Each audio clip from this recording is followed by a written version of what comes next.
Sahabat DKB GKI, jumpa kembali dengan saya, Pendeta Mestika Hulu dalam acara Ngulik Alkitab. Dalam episode kali ini kita akan mengulik kitab 1 Raja-Raja pasal 19 ayat 9-18 dengan tema memahami kehendak Allah di dalam kesendirian. Para sahabat sekalian, silakan mempersiapkan Alkitabnya untuk nanti kita baca bersama. Untuk mengulik tema ini, telah hadir bersama kita di studio Ibu Pendeta Melanie Ayub. Ibu, apa kabar? Baik ya, kasih. Puji Tuhan. Terima kasih Ibu atas kesediaannya menjadi narasumber ngulik Alkitab episode ini. Para sahabat, Ibu Pendeta Melanie adalah pendeta jemaat GKI Agus Salim Bekasi. Sahabat sekalian, acara ngulik Alkitab disiapkan untuk menolong kita bersama mendalami kitab suci dan melihat relevansinya dalam kehidupan kita sehari-hari. Para sahabat dapat terlibat secara interaktif bersama kami dengan mengajukan baik pertanyaan maupun komentar di chatroom yang tersedia. Sebelum kita membaca Alkitab dan memulai ulikan kita akan awali dengan doa yang akan dipimpin oleh Ibu Pendeta Melanie. Silakan Ibu. Mari kita berdoa. Ya Allah Bapa kami bersyukur untuk setiap kali kesempatan kami untuk merenungkan firman-Mu. Kami merindukan Roh Kudus menolong kami ketika kami membaca dan berusaha untuk memahami firman dengan benar. Biarlah firman itu boleh menjadi pelita bagi kaki kami dan terang bagi jalan kami. Karena itu, hadirlah bersama dengan kami ya Tuhan, dari awal hingga akhir acara ngulik Alkitab ini. Dalam Kristus kami berdoa. Amin.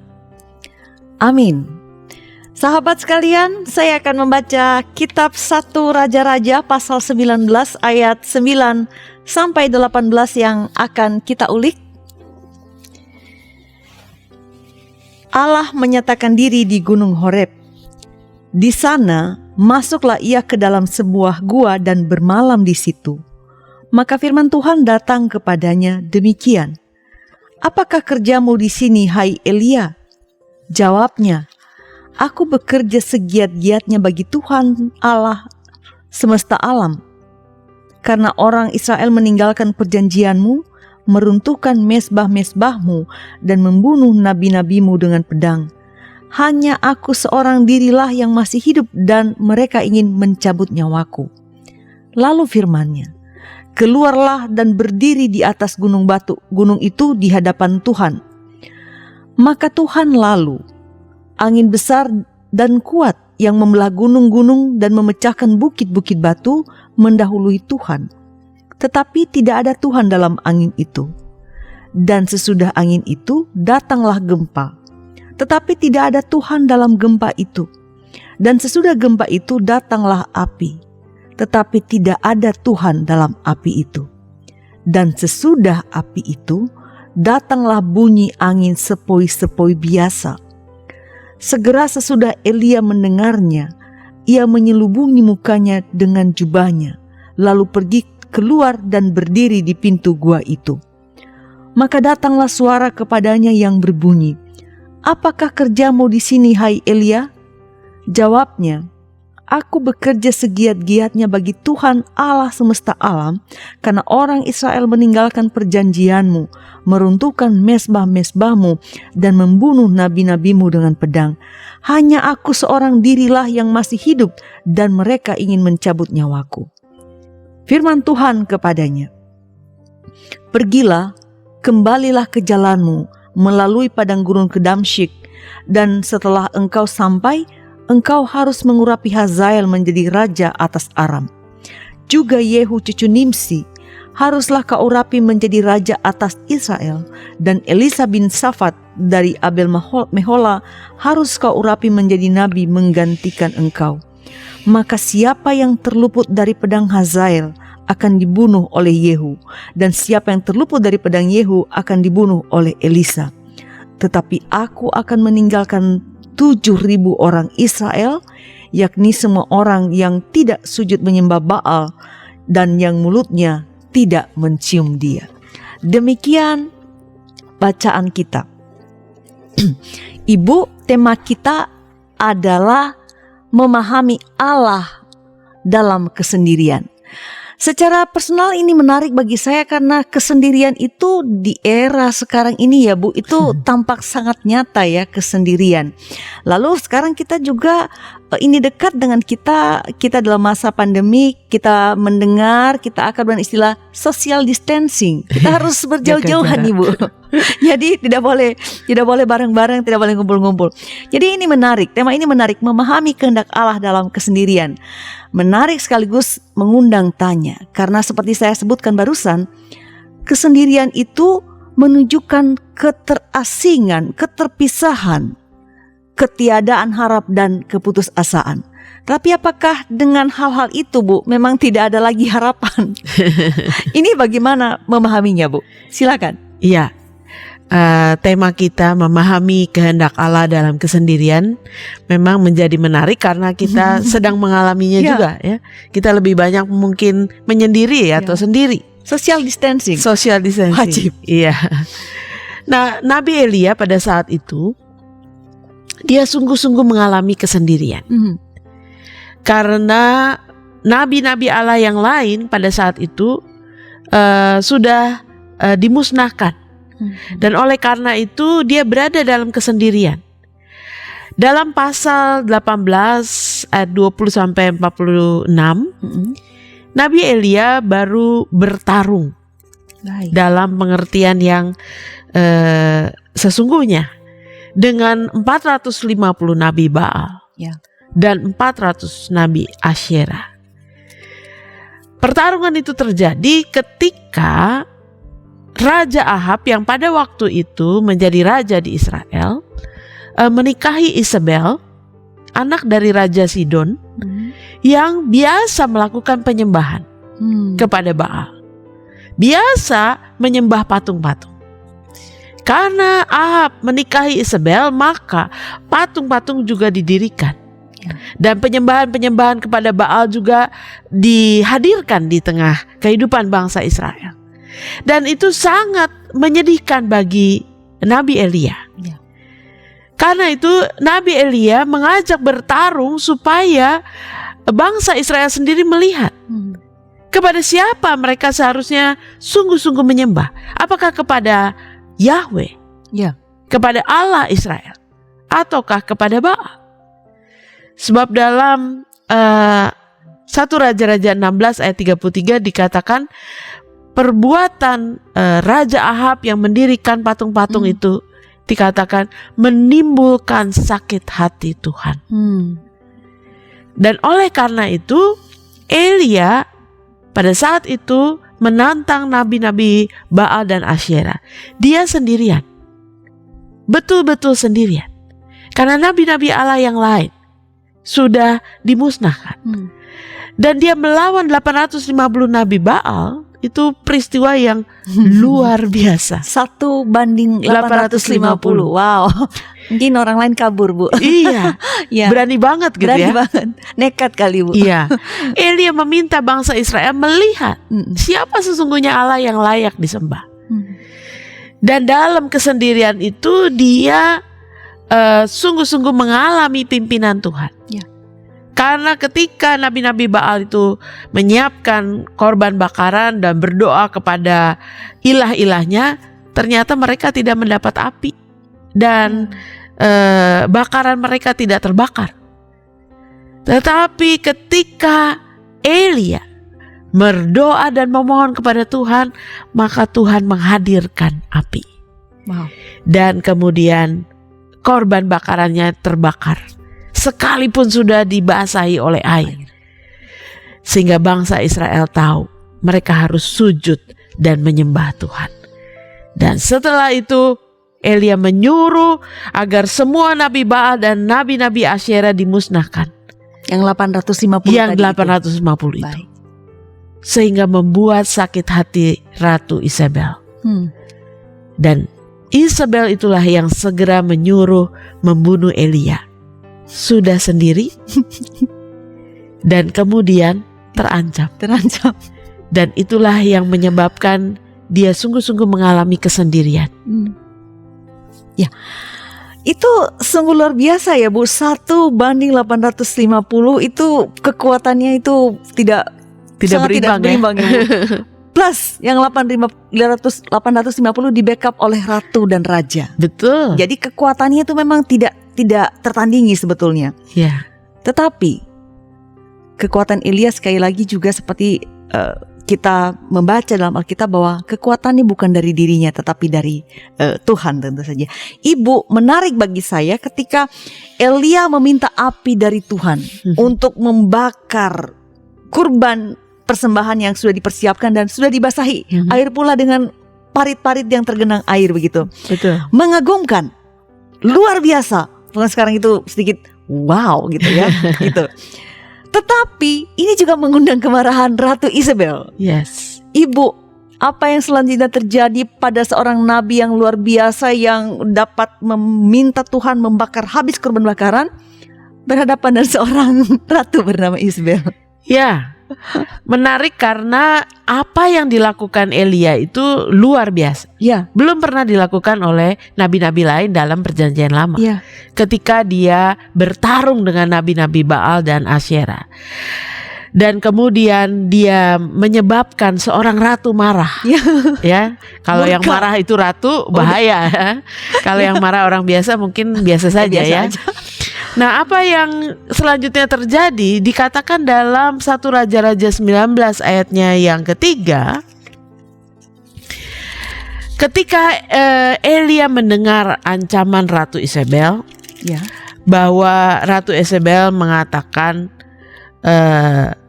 kurang lebih habisi begitu ya, akan membuat nyawamu sama seperti nyawa salah seorang dari nabi-nabi Baal itu. Maka dikatakan dalam ayat yang ketiga, takutlah Elia, lalu bangkit dan pergi menyelamatkan nyawanya. Dan setelah sampai ke Berseba, masuk ke wilayah Yehuda, dan ia meninggalkan bujangnya di sana. Agak kontra ya Bu ya. Iya. Dari membunuh 800, menghabisi 850, tiba-tiba satu orang ratu bikin dia kecut. Betul. Kabur. Ini kita juga terheran-heran. Ya, kayaknya barusan ya, dia begitu berani dan tangguh menghadapi 850 sampai orang. menghentikan api loh Bu. Iya. Api loh Bu. Iya. Lalu kenapa Bu berlarikan diri? Memang agak mengherankan. Ya, agak mengherankan mengapa seorang yang begitu berani sebelumnya menjadi orang yang begitu ciut, ya, begitu takut, dan kemudian dia lari untuk menyelamatkan nyawanya karena Ratu Isabel mengancam dia. Ya. Kalau menurut saya ketika Elia berada di tengah nabi-nabi 850, dia betul-betul mengandalkan Tuhan, dia betul-betul ingin supaya Tuhan menunjukkan kuasanya supaya bangsa Israel itu menyembah Tuhan. Tetapi ketika semuanya itu sudah lewat dan Ratu Isabel mengancam dia, menurut saya disinilah sisi kemanusiaan seorang Elia muncul.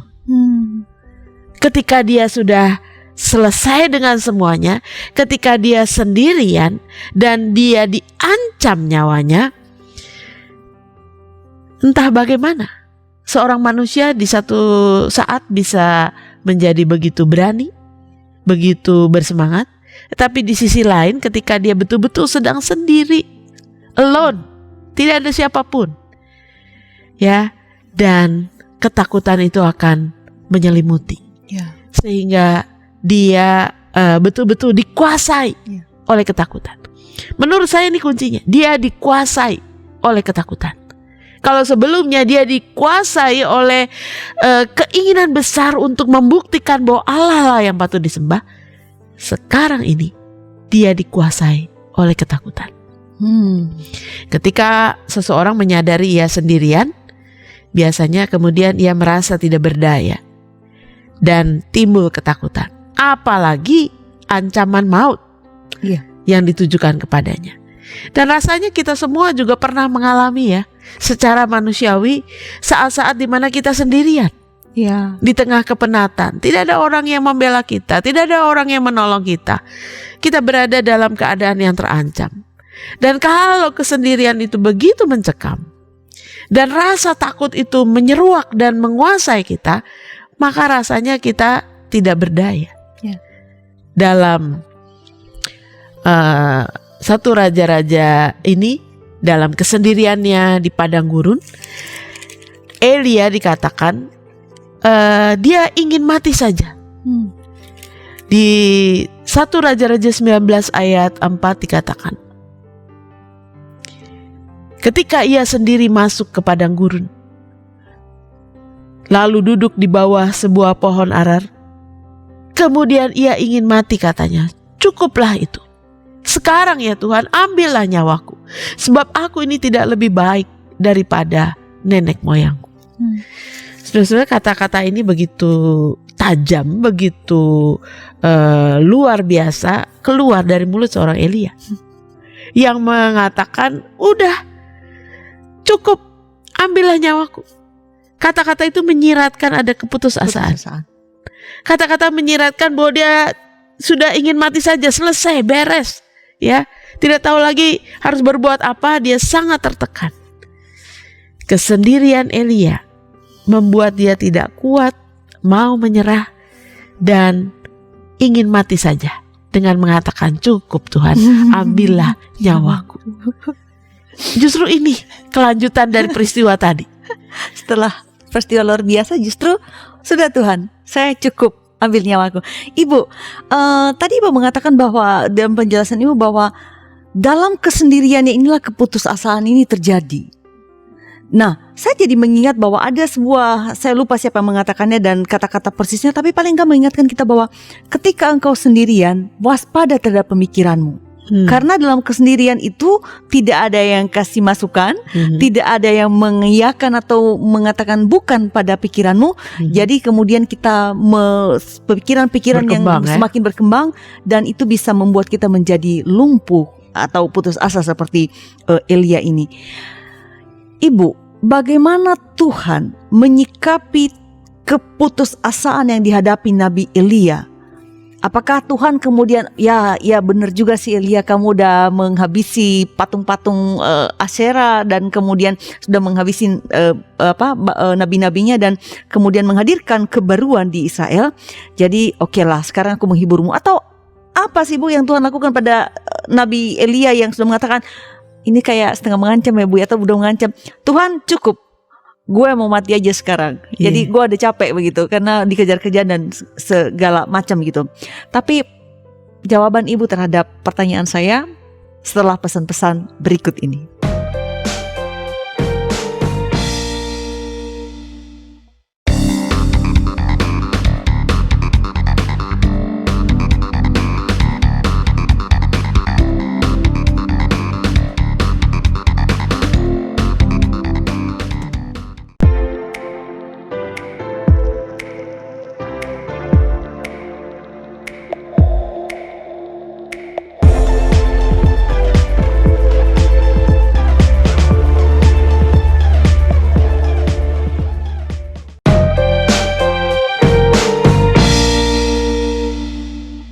Untuk kegiatan apapun yang dilakukan oleh badan pelayanan yang manapun juga pasti membutuhkan dukungan.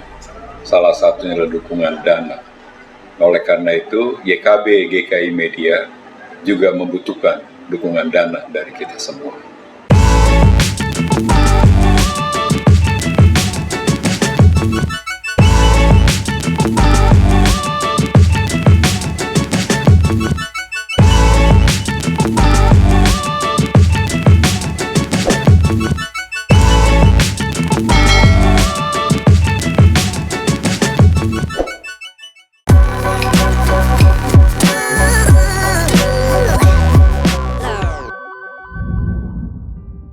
Masih bersama saya, Pendeta Mestika Hulu, dalam acara Ngulik Alkitab, juga bersama dengan Ibu Pendeta Melanie Ayub sebagai narasumber kita.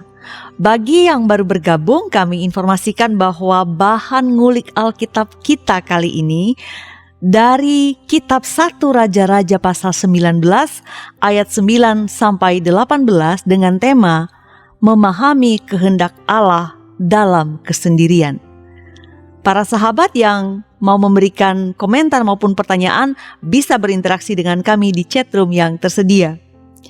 Saya kembali ke Ibu Pendeta. Tadi saya sudah bertanya sebelum kita break, bagaimana Tuhan menanggapi keputusasaan yang terjadi pada Nabi Elia karena pengejaran dan ancaman yang dihadapinya dari Ratu Isabel yang marah. Ya. Dan sebelumnya mengingatkan bahwa Nabi Elia baru saja membinasakan 850 Nabi Baal dan Asyera. Tapi setelah itu justru mengatakan, Elia, cukup Tuhan. Tidak lagi gitu. Nah, bukankah Ibu menghabisi patung-patung itu dan nabi-nabinya sebetulnya merupakan sebuah pencapaian besar dan hebat? Apa tanggapan Tuhan, Bu? Ya, jadi apa yang dilakukan oleh Elia itu adalah sesuatu yang kontradiktif ya. Berani kemudian menjadi sangat ciut gitu hatinya, dan dia merasa sendiri. Betul bahwa apa yang dilakukan Elia itu pencapaian besar. Dalam perjanjian lama dikatakan oleh seorang teolog, ada 2 tokoh besar. Musa yang pertama kali membuat bangsa Israel mengenal siapa Allahnya, memberikan 10 hukum, mengajarkan bangsa Israel untuk mengenal Allahnya. Tapi orang kedua yang tidak kalah penting adalah Elia. Elia membuat bangsa Israel tetap menyembah Allah. Kalau Elia tidak melakukan tindakan yang sangat hebat, maka bisa jadi bangsa Israel tidak lagi menyembah Allah, tapi menyembah api itu ya. Baal. Iya, itu sebabnya waktu perjanjian baru ketika Tuhan Yesus dimuliakan, transfigurasi itu, yang datang kenapa? Musa dan Elia. Karena 2 orang ini sangat penting dalam sejarah kehidupan bangsa Israel. Yang satu memperkenalkan tentang Allah, yang kedua membuat bangsa Israel bertahan untuk menyembah Allah. Baik. Ya. Jadi di satu pihak ini pencapaian besar, betul. Itu menjadi sejarah yang penting dalam kehidupan bangsa Israel. Tapi di pihak lain tadi yang saya katakan bahwa Nabi Elia yang besar itu juga adalah seorang manusia. Yang sama seperti kita, suatu saat juga bisa merasa takut. Terutama ketika kita sendirian dan ketika kita dikuasai oleh ketakutan. Ancaman terhadap maut bagi Elia itu sangat melemahkan dia.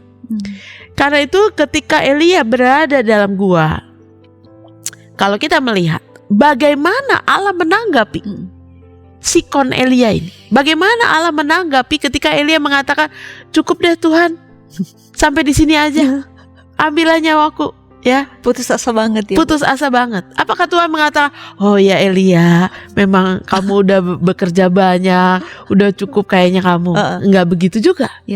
Sebab ketika kita membaca ayat 9, ketika Elia berada dalam gua, maka firman Tuhan kepada Elia yang datang kepadanya berkata, apakah kerjamu di sini? Nah, ditanya justru. Iya, apa kerjamu di sini? Firman Tuhan itu menyiratkan bahwa Tuhan mempertanyakan, Elia, kamu ngapain di sini? Kok kamu ada dalam gua gitu ya? Harusnya kan kamu nggak di dalam gua. Harusnya kerja. Harusnya kamu di luar, di tengah bangsa Israel. Ya, jadi seolah-olah justru pertanyaan Tuhan menempelak Elia. Apakah keberadaannya dalam gua adalah pilihan yang tepat? Di tengah situasi saat ini, ketika bangsa Israel baru dikembalikan untuk menyembah Allah, lalu ditinggalkan begitu saja. Padahal sebagai seorang nabi Tuhan, tugasnya adalah menuntun bangsa itu untuk bisa sungguh-sungguh menyembah Tuhan. Ya, memang agak mengherankan juga statement Tuhan kepada Elia itu tegas. Ya, walaupun dalam bentuk pertanyaan. Kamu ngapain di sini? Iya, ngapain kamu di sini? Mungkin kalau kita jadi Elia yang sedang ketakutan, Tuhan gitu sendirian, amat ya. iya, Tuhan kok gitu amat ya, berharap Tuhan tuh menghibur, menenangkan, membesarkan hati kita. Elia, kamu tuh sudah melakukan tugas dengan baik, memang kamu harus beristirahat dan sebagainya. Mungkin kalau kita jadi Elia, kita berharap begitu. Mungkin kita juga kaget kok Tuhan menanyakan hal yang seperti itu. Tuhan gak lihat yang saya lakukan. Iya, Tuhan gak lihat ya, saya nih udah capek dan lelah banget gitu ya. Namun demikianlah firman Tuhan. Firman Tuhan itu berupa pertanyaan tapi juga teguran. Seolah-olah menegur Elia. Ngapain kamu santai-santai di gua sendirian? Kamu melupakan tugasmu gitu ya. Di saat Elia merasa bahwa dia sudah melakukan cukup Tuhan, sudah maksimal yang kulakukan, bahkan nyawaku terancam. Justru firman Tuhan mau menyadarkan Elia bahwa apa yang kau pikir sudah cukup, ternyata belum. Justru pertanyaan Tuhan mau menyadarkan Elia, seharusnya kau tidak bersembunyi di gua. Seharusnya kau tidak diam-diam sendirian saja. Dan itu menunjukkan bahwa pikiran Elia dan pikiran Tuhan tidak sama. Apa yang Elia anggap cukup di hadapan Tuhan belum cukup. Dan disinilah pertanyaan Tuhan kepada Elia inilah yang mendorong Elia untuk mencari tahu apa sih kehendak Tuhan. Bukan hanya sibuk mengasihani dirinya sendiri. Agaknya Tuhan tidak mau Elia berlama-lama mengasihani dirinya sendiri. Sebab Tuhan punya rencana lain yang harus dijalani oleh Elia. Dan pertanyaan Tuhan itulah yang membangunkan Elia yang seolah tak berdaya. Baik. Pertanyaan Tuhan mau menyadarkan Elia tentang misi. Kita para sahabat semoga mengingat bahwa kita ini ada karena misi Allah. Begitupun Elia, dia menjadi nabi karena misi atau tanggung jawab daripada Allah. Jadi pertanyaan Tuhan untuk mengingatkan Elia bahwa misi belum selesai hingga waktu yang Tuhan katakan memang sudah selesai. Jadi bukan kita yang mencukupkan misi ya Bu ya. Ini udah selesai Tuhan.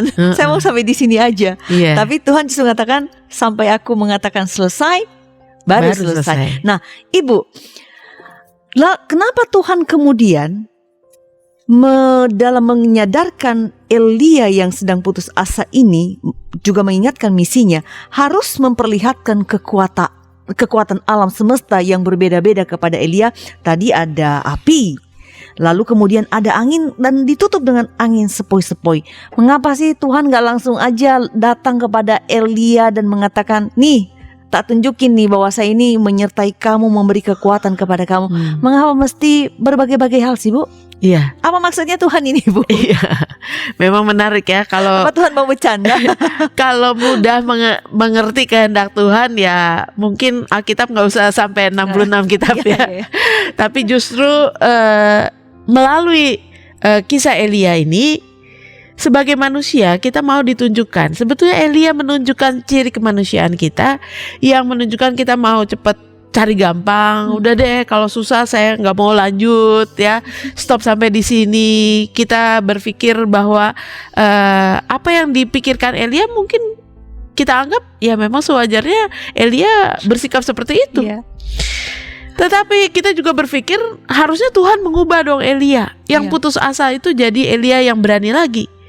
Kita bingung dengan maksud Tuhan. Kenapa Tuhan tidak langsung mengubahkan kondisi hati Elia supaya bahkan dia tidak membesarkan hatinya juga, berbesar hati. Malah seolah-olah menjatuhkan Elia atau menemplak Elia. Dan itulah yang memang kita perlu pahami. Tidak gampang memahami pikiran Tuhan. Yesaya 55 ayat 8 mengatakan, sebab perancanganku bukanlah rancanganmu, jalanmu bukanlah jalanku. Demikian firman Tuhan. Ada perbedaan yang besar seperti langit dan bumi antara pikiran Tuhan dan pikiran manusia. Kita bahkan tidak mampu menyelami ya. Betul. Dan seringkali kita berbeda. Memang kita berbeda dengan Tuhan. Dan Elia yang berada di dalam ketakutan dan keputusasaan justru disuruh Tuhan keluar dari gua. Anda bayangkan, tadi kan pertanyaannya kenapa dia disuruh, kenapa Tuhan memperlihatkan macam-macam. Coba Anda bayangkan kalau Elia cuma sendirian aja di dalam gua yang dingin dan gelap ya. dan sendirian, apa yang akan terjadi? Dia akan merasa takut, merasa dicengkram oleh ketakutannya, dan kemudian dalam kesendiriannya dia mungkin akan semakin lemah, down and down gitu. Itu sebabnya Tuhan menyuruh Elia keluar. Kamu jangan di dalam gua, jangan terus-menerus dalam kesendirian kamu. Betul. Keluar dari persembunyian kamu dan berdiri di atas gunung dan lihat siapa Tuhan.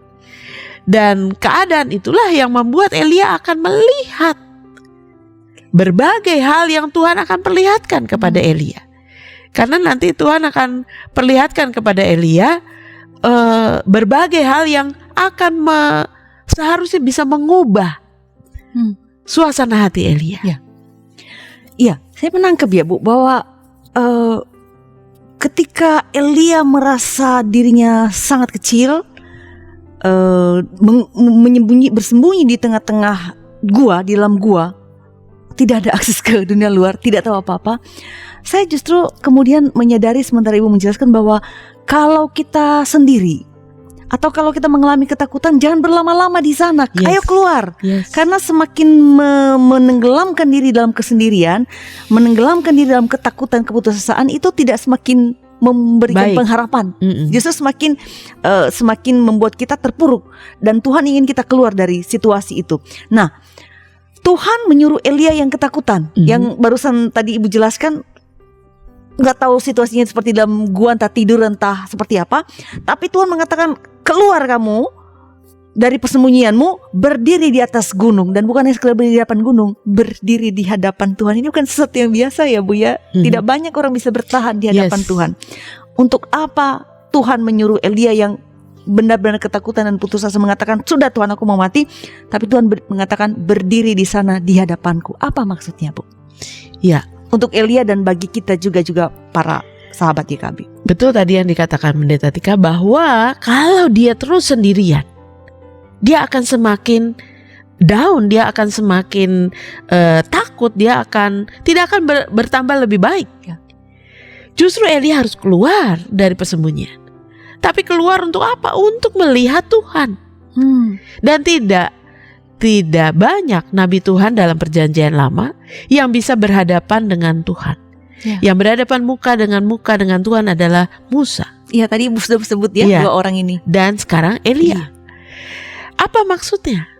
Untuk apa Elia disuruh berdiri dan berhadapan dengan Tuhan? Justru di sini kita melihat ketika Tuhan memberikan penyataannya kepada Elia. Mulai dari apa? Mulai dari angin besar dan kuat, yang membelah gunung dan memecahkan bukit batu. Mulai dari angin besar, jadi ada kekuatan alam, ada angin, ada gempa, dan ada api. Itu kekuatan alam ya. Dan menakutkan, Bu. Iya. Api bisa membakar, gempa bisa menghancurkan. Biasanya kita membayangkan bahwa di balik kekuatan alam yang dahsyat itu ada Tuhan.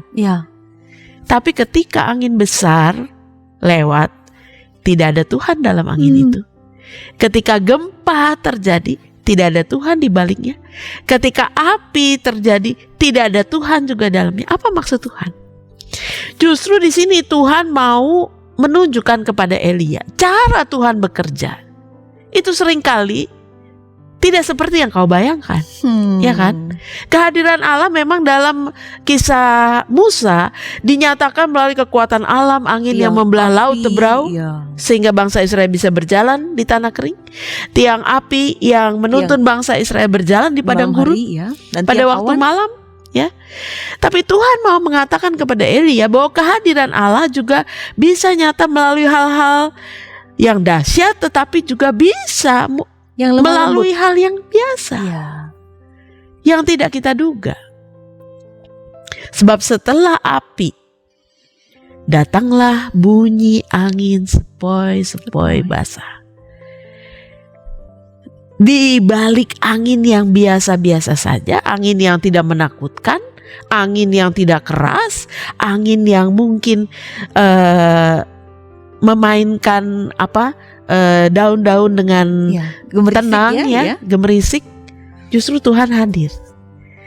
Sebab kehadiran Tuhan itu nyata, sebab dikatakan setelah angin sepoi-sepoi basah, segera sesudah Elia mendengarnya, ia menyelubungi mukanya dengan jubahnya, ayat 13, lalu pergi keluar dan berdiri di depan pintu gua itu. Maka datanglah suara kepadanya, Elia. Ditanya lagi, apakah kerjamu di sini? Tapi saya mau fokus kepada penampakan Tuhan melalui kekuatan alam ini. Segera setelah angin sepoi basah itu, Elia menyelubungi mukanya dengan jubahnya dan berdiri di depan pintu gua, menyambut kehadiran Tuhan yang mau menegaskan, siapa bilang kamu sendirian? Ya, ada aku di sini. betul. Dan itu penting sekali ya, Bu. Penting sekali. Dan Elia menutupi mukanya karena cahaya kemuliaan Tuhan itu akan bersinar. Sama seperti Musa yang ketika turun setelah mendapat kedua loh batu, maka bangsa Israel meminta Musa menutup mukanya karena pantulan cahaya kemuliaan Tuhan itu pun mereka tidak tahan untuk melihatnya. Luar biasa sekali. Bisa dibayangkan. Dengan menutupi wajahnya, Elia sadar bahwa Tuhan hadir. Setelah angin sepoi basah. Bukan dari api, bukan dari angin besar, bukan dari gempa. Tuhan yang berkuasa dan mulia itu hadir untuk mengusir ketakutannya, bukan dengan cara yang dahsyat, tapi dengan cara yang tak terduga. Lembut, Bu. Dengan kelembutan. Tuhan mau menemui Elia dan mengusir ketakutannya. Tuhan mau menemui Elia dan mengusir ketakutannya. Mengapa sih, Bu? Tuhan ini walaupun hadir dengan kelembutan, tapi tetap aja bertanya, ngapain kerjamu di sini? Kalau lembut, kenapa sih, Bu, nggak diterusin aja? Biar tenang dulu nih Tuhan hatinya. Tapi kenapa harus tegas pada Elia, tidak mengasihaninya, malah kedua kali? Itu kan berarti kan mengingatkan terus menerus nih. Apa sebetulnya maksud Tuhan, Bu? Iya, menarik bahwa ini perkataan Tuhan atau pertanyaan Tuhan yang kedua kali. Ya, tadi di awal kita sudah mendengar hal itu, dan kedua kali Tuhan bertanya dengan pertanyaan yang sama. Bukankah dari ketika Tuhan hadir dan menunjukkan kehadirannya dari angin sepoi-sepoi basah, dalam kelembutannya mungkin lebih cocok kalau Tuhan meneduhkan hati Elia daripada Tuhan bertanya dengan pertanyaan yang sama. Dan di sini mau ditunjukkan kepada kita, memang respon Allah belum tentu selalu pas seperti yang kita harapkan sebagai manusia. Allah tidak mengasihani Elia, Allah tidak membujuk Elia. Bahkan kedua kalinya Allah konsisten. Ngapain kamu di sini, Elia? Gitu ya. Seolah-olah Allah menegur Elia. Ini menyiratkan bahwa Elia, kamu tidak melakukan seperti yang aku harapkan. Kamu tidak melakukan seperti yang aku kehendaki. Dan Elia tidak memahami kehendak Allah. Ketika justru dia bersembunyi, ketika dia berada dalam kesendiriannya di dalam gua. Di satu pihak kita bisa melihat, apakah Allah tidak keras hati terhadap Elia, atau Allah tidak tega gitu ya pada Elia. Tapi menurut saya Allah tahu siapa Elia. Dan untuk itu Allah memberikan pertanyaan yang menegur Elia karena Allah tahu siapa Elia. Cuma persoalannya Elia tidak tahu siapa Allah. Dan ini yang seringkali terjadi. Atau jangan-jangan dia nggak tahu dirinya juga, bukan? Karena kita, siapa saya? Betul, kita mempertanyakan dirinya. Allah memandang Elia dengan mengatakan, ngapain kamu di sini? Allah menganggap Elia tidak menggunakan kesempatan yang dia miliki dengan baik. Sebab bangsa Israel ini perlu dituntun. Setelah mereka diubahkan dari ikut-ikutan menyembah berhala kemudian menyembah Allah. Dan itu sebabnya Elia menyia-nyiakan kesempatan. Bersembunyi di dalam gua mungkin bagi Elia bisa menyelamatkan nyawanya. Tapi bagi Allah itu menyia-nyiakan waktu yang ada. Karena kalau kita lihat tidak lama, waktu Elia bersama dengan bangsa Israel itu sebentar. Ya. Dan rencana Tuhan bagi Elia masih banyak. Ya. Jadi ngapain kamu di sini? Ngapain kamu di sini? Oke, Ibu, saya menangkap satu pesan lain ya, bahwa setelah angin sepoi-sepoi datang, Tuhan menyatakan hadirnya dan menyapa Elia, ngapain kamu di sini Elia?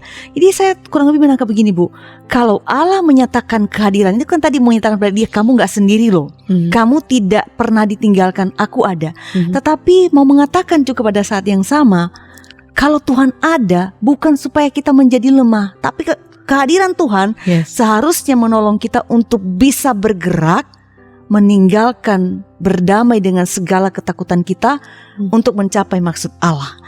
Ibu, masih akan saya tanyakan kembali nanti, apakah kerjamu di sini hai Elia? Apa maksudnya Tuhan? Tapi jawaban Ibu saya nantikan setelah pesan-pesan berikut ini.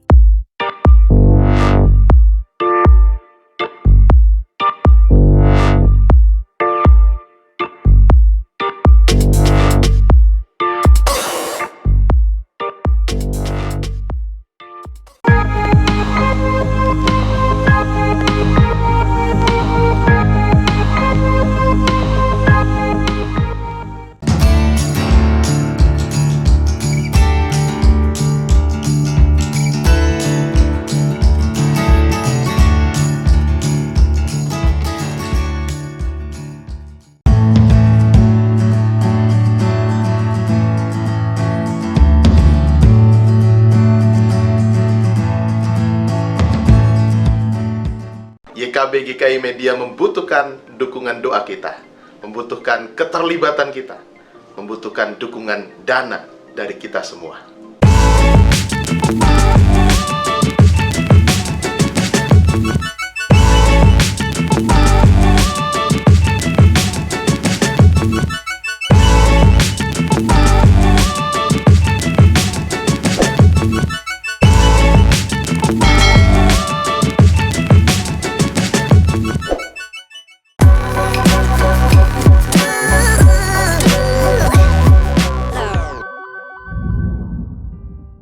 Sahabat YKB GKI, masih bersama saya Pendeta Mestika Hulu dan juga Ibu Pendeta Melanie Ayub sebagai narasumber dalam acara Ngulik Alkitab. Bagi para sahabat yang baru bergabung, kami informasikan bahwa saat ini kita sedang mengulik Alkitab 1 Raja-Raja pasal 19 ayat 9 sampai 18 dengan tema memahami kehendak Allah dalam kesendirian. Ini merupakan segmen terakhir kita dan para sahabat masih memiliki kesempatan untuk berinteraksi, baik mengajukan pertanyaan ataupun memberikan komentar di chatroom yang tersedia. Saya langsung kembali ke Ibu. Tadi sebelum jeda kita sudah membaca, mendengarkan juga penjelasan Ibu bahwa untuk kedua kalinya Allah bertanya kepada Elia, apakah kerjamu di sini hai Elia? Tapi juga ada catatannya tadi Tuhan datang dalam kelemah lembutan. Kenapa enggak dilembutin aja sampai akhir sih Bu, dibikin smooth, biar tenang dulu nih Elia yang bilang, udah Tuhan saya mau mati. Tapi malah nanya gini, ngapain kamu di sini? Di dalam gua ini, keluar sana. Apa maksudnya Bu? Iya, pertanyaan Tuhan yang kedua kali itu mau menarik bagi kita, mau menggelitik kita juga sebagai pembaca untuk bisa mencoba berpikir Tuhan nih maunya apa sih? Ya. Pertanyaan Tuhan tuh sebetulnya mau mengingatkan Elia akan misi Allah yang seharusnya Elia kerjakan dalam urusan kehidupan bangsa Israel. Bagaimana Elia bisa menolong bangsa Israel untuk sungguh-sungguh menyembah Allah. Tuhan sebetulnya tidak mau memarahi atau menyalahkan Elia. Bukan kata yang dipakai kalimatnya kalimat tanya, bukan kalimat perintah. Mengundang kesadaran. Mengundang. Ya. Tuhan mau Elia berpikir, apakah sungguh tindakannya itu tepat? Bahwa dia menyendiri di dalam gua. Mungkin untuk dirinya sendiri itu paling nyaman. Ya, aman juga. Aman dan nyaman. Tapi apakah itu seperti yang Allah mau? Jadi sebetulnya Elia diajak untuk keluar dari pikirannya yang terfokus kepada dirinya sendiri. Orang yang berada dalam kesendirian dan ketakutan biasanya fokusnya dirinya sendiri. Lalu tidak mengingat hal yang lain. Hanya melulu dirinya. Semakin mengasihani diri, semakin takut, ya, semakin was-was dan sebagainya. Dan karena itu, supaya Elia bisa dikeluarkan dari keadaan ketakutannya, Elia harus fokusnya dirubah. Bukan lagi kepada dirinya, tapi kepada misi Allah yang besar. Baik. Karena itu kalau kita melanjutkan ke ayatnya yang ke-14, kita melihat di sini ketika Tuhan sudah bertanya untuk kedua kali, apakah kerjamu di sini, hai Elia? Ayat ke-14, jawaban Elia masih sama. Aku bekerja segiat-giatnya bagi Tuhan Allah semesta alam karena orang Israel meninggalkan perjanjianmu, meruntuhkan mezbah-mezbahmu dan membunuh nabi-nabimu dengan pedang. Hanya aku sendirilah yang masih hidup dan mereka ingin mencabut nyawaku. Sebetulnya Elia belum berubah nih. Masih mengasihani dirinya. Dia Kasihan Tuhan aku ini kejar-kejar. Kira-kira begitu ya, bahwa aku ini terancam Tuhan, aku ini tinggal sendirian dan mereka mau mencabut nyawaku. Jadi sekali lagi, kalau sekalipun Tuhan bertanya kedua kali, jawaban Elia juga yang kedua kali tidak berubah. Ya, itu menunjukkan belum ada perubahan dalam diri Elia. Ternyata pertanyaan Allah tidak membuat Elia sadar akan apa yang seharusnya dia perbuat. Dia masih fokus pada dirinya, dia masih mengasihani dirinya. Dan ketika seseorang down dan fokus mengasihani dirinya sendiri, maka biasanya dia akan semakin lemah, semakin tidak berdaya. Namun kalau kita diajak melihat, kita ini masih berarti loh. Masih ada pekerjaan besar loh yang Allah mau rencanakan bagimu. Masih ada hal besar loh yang Allah mau sediakan bagimu. Maka seorang itu akan mungkin merasa bangkit lagi semangatnya. Akan merasa diberdayakan untuk melakukan. Masih berarti, masih berharga. Merasa berguna itu penting ya, Bu. Betul. Dan itulah maksud pertanyaan Allah kepada Elia. Supaya dia tidak terkurung dalam ketakutannya. Tapi melihat pimpinan Allah yang besar yang akan memampukan dia melakukan pekerjaan-pekerjaan besar yang Allah sediakan bagi dia.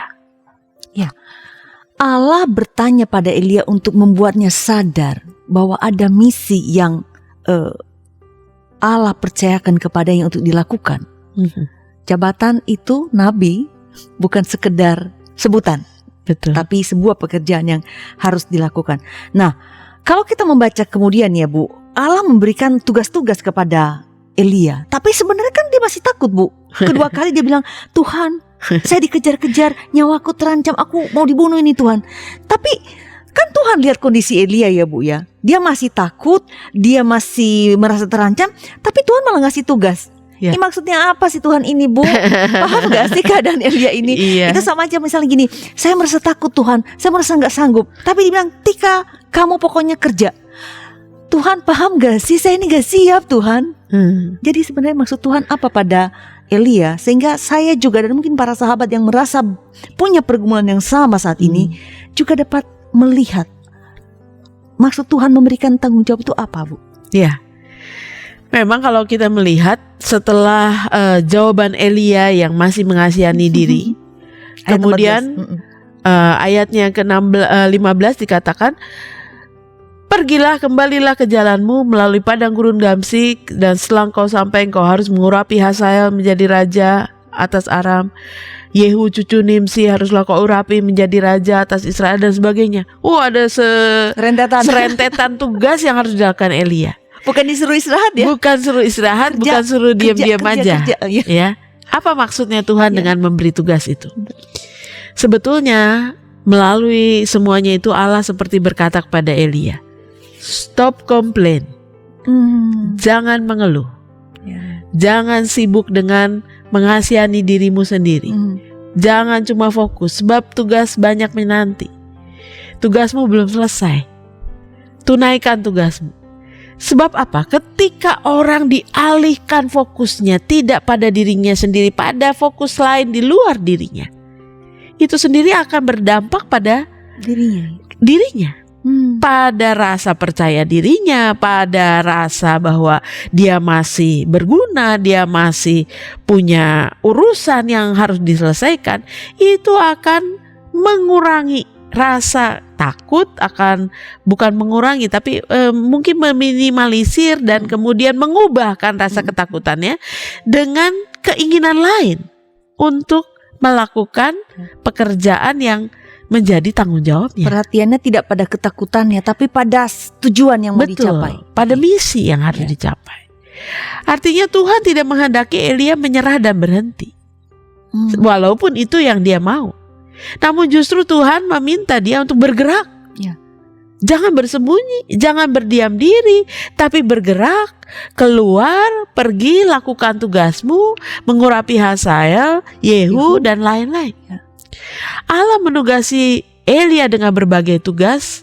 Menurut saya dalam mencoba memahami teks ini, justru itu cara terbaik untuk membuat Elia berhenti mengeluh, untuk membuat Elia berhenti mengasihani diri, untuk membuat Elia stop hanya fokus pada dirinya sendiri dan merubah fokusnya untuk melihat apa yang harus dia lakukan di depan.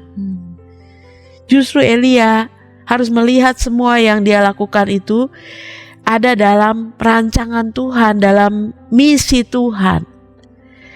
Dan Tuhan yang sama yang sudah menolong dia menghadapi nabi-nabi Baal dan Asyera akan menolong dia untuk tugas selanjutnya.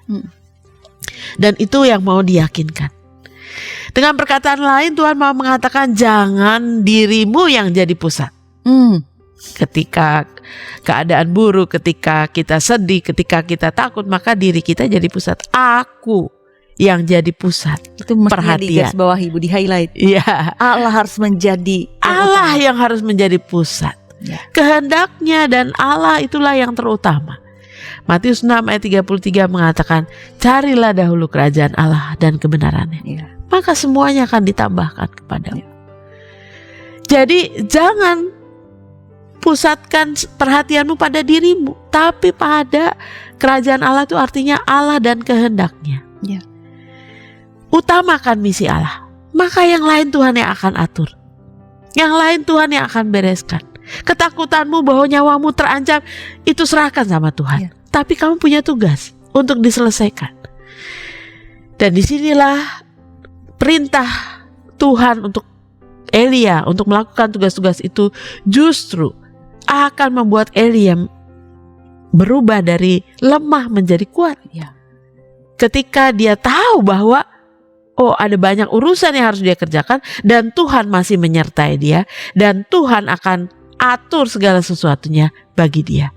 Dan bukankah itu akan merubah Elia? Tidak lagi bersembunyi di dalam gua, keluar. Ibu, saya jadi mengingat ini bahwa Ibu mengatakan bahwa Tuhan mengatakan pada Elia, jangan mengasihani dirimu, ingat fokusmu yang pertama. Ada ungkapan first thing first. Jadi yang pertama diutamakan, yang utama itu Allah.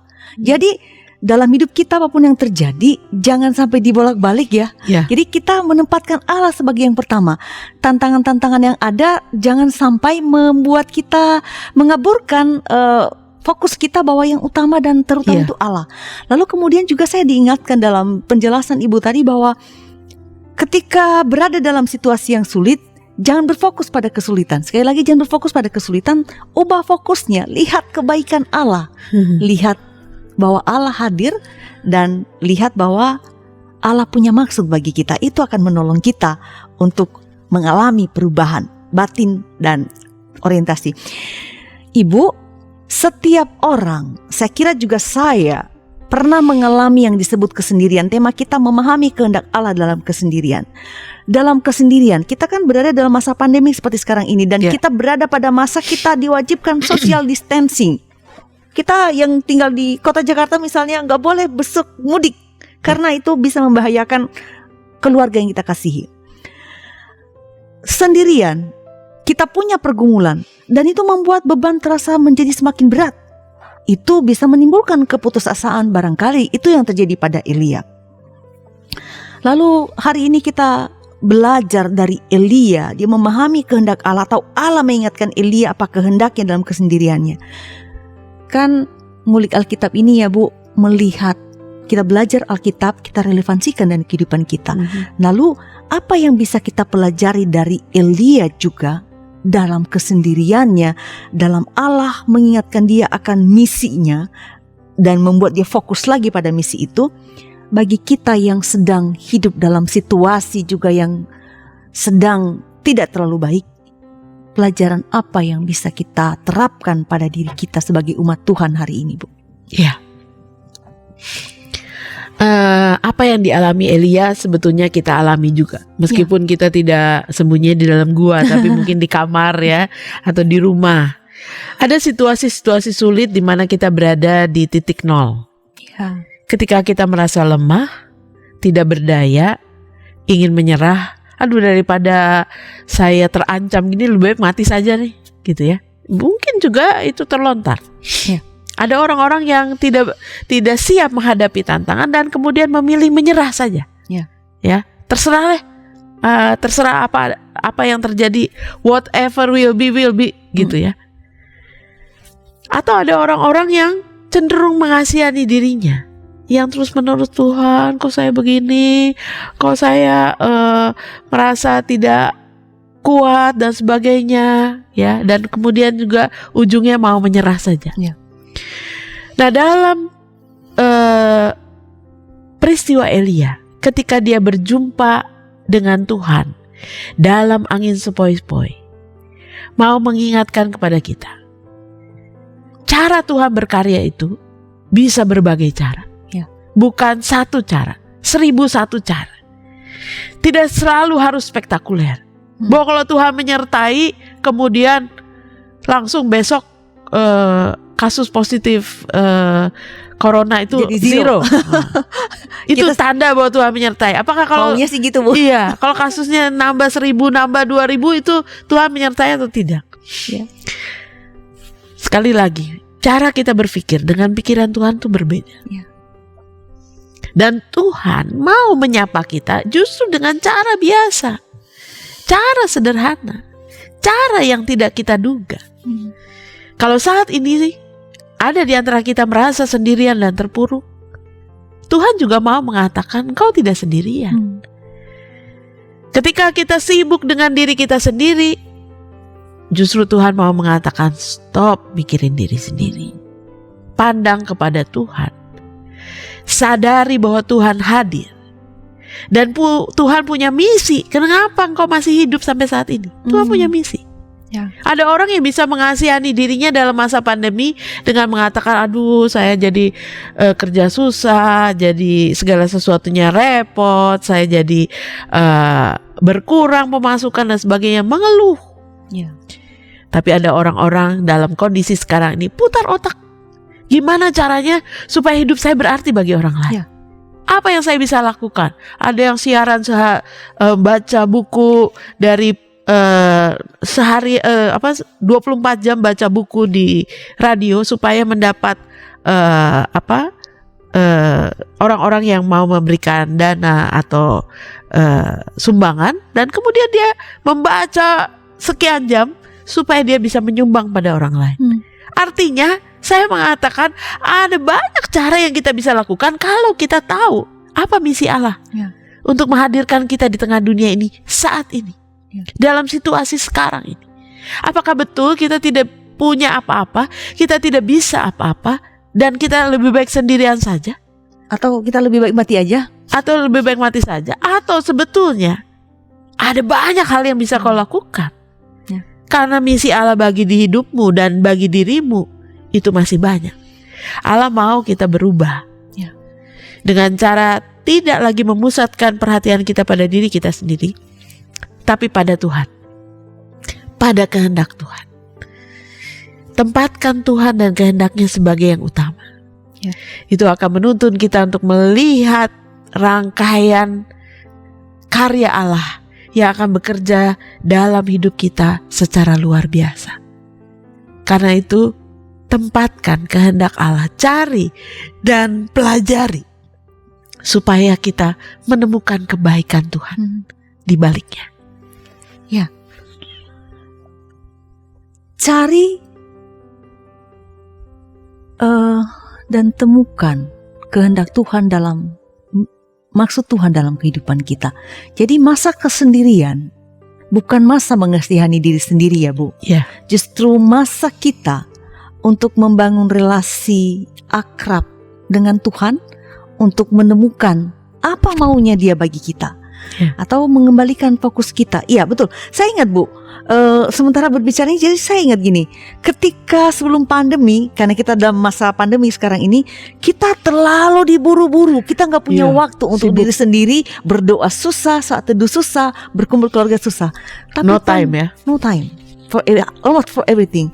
Tapi dengan pandemi ini, kita ketika kita disendirikan, nah kita bertemu dikuduskan kan disendirikan ya Bu, soalnya kita dikuduskan dalam masa ini, kita memiliki waktu untuk berdoa, waktu bersama keluarga, sehingga kita mampu menemukan kembali, atau melihat melihat kembali fokus yang kabur karena kesibukan pergi pagi pulang pagi ya Bu ya.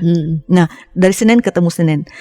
Kesendirian ini, karena kita sedang bicara dalam masa pandemi, seharusnya menolong kita untuk melihat kembali fokus yang Allah kehendaki bagi kita, melihat misi Allah bagi kita. Jangan sibuk mengasihani diri sendiri, tetapi lihatlah pada maksud Allah bagi kita. Ibu Pendeta Melani, terima kasih untuk kehadiran Ibu di studio memberikan penjelasan dan juga kesediaan menjadi narasumber. Kiranya segala percakapan kita yang disampaikan pada ngulik Alkitab kali ini dapat menolong para sahabat YKB sekalian untuk melihat bahwa di tengah-tengah kesulitan, di tengah-tengah kerumitan, di tengah-tengah kesendirian, karena kita berada dalam masa-masa masih social distancing, kita bukan terpuruk mengasihani diri sendiri dan kemudian merasa semuanya gelap, tetapi masa-masa ini kita gunakan untuk mengarahkan fokus kembali kepada Allah. Untuk memahami bahwa kita ada di dunia ini, Allah menciptakan kita dengan satu misi, melakukan kehendaknya. Bagi masing-masing orang mungkin berbeda, tapi setiap orang pasti di dalamnya ada misi Allah. Temukan itu dan lakukan itu. Hal kecil sekalipun dapat membangkitkan kembali semangat kita, juga semangat orang lain. Ya. Dan itu pasti akan memuliakan nama Tuhan. Bergeraklah, jangan berdiam diri di tempat kamu berada sekarang. Bergerak, berjuang, jangan menyerah. Percayalah, Allah hadir. Mungkin tidak dalam bentuk yang spektakuler ya Bu ya, tetapi Allah hadir dalam hal-hal yang tidak kita sangka. Dan kehadiran Allah sepatutnya menguatkan kita untuk melanjutkan hidup kita, melanjutkan perjuangan kita, menyatakan kasih Allah, melaksanakan misinya di tengah-tengah dunia ini. Sahabat YKB GKI, terima kasih atas kesetiaan Anda sekalian, senantiasa setia bersama kami dalam ngulik Alkitab juga episode ini. Doa dan keyakinan saya, para sahabat diberkati dengan program ini.